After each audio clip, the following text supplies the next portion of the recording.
બુલેટિનમાં આગળ વધીએ વાત અમરેલીની કે જ્યાં જિલ્લા પોલીસ દ્વારા કાર્યવાહી કરવામાં આવી। અસામાજિક તત્વો સામે પોલીસે હવે બાયો ચઢાવી છે અને કાયદેસરની કાર્યવાહી હાથ ધરી। પાસા તેમજ તડીપારની સજા ભોગવી રહેલા 130 જેટલા ઈસમો સાથે બેઠક કરવામાં આવી।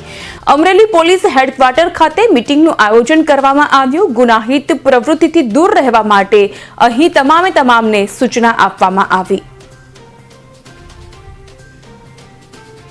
છેલ્લા 1-2 અઠવાડિયાથી રાજ્ય સરકાર, ગુજરાતના ગૃહ વિભાગ અને ગુજરાત પોલીસ તરફથી જે સમાજમાં અસામાજિક તત્વો છે, જેમાં બુટલેગર, વ્યાજખોરી કરનાર, ઝઘડનાર, મારામારી કરનાર, ખંડણી વસૂલનાર અને તે સિવાય અન્ય તત્વો ગુજરાત પોલીસના, અમરેલી જિલ્લા પોલીસના ચોપડે જેની નોંધ છે, ભૂતકાળમાં જેની વિરુદ્ધ અલગ અલગ ગુના દાખલ થયેલ છે, તેના ઉપરાંત જે લોકોની નોંધ પોલીસ ચોપડે નથી પરંતુ તપાસ દરમિયાન અમારા બાતમીદારથી અને જનરલી પોલીસના કામ દરમિયાન એવું ધ્યાને આવેલ છે કે આકા લોકો પણ એના પાછળ છે।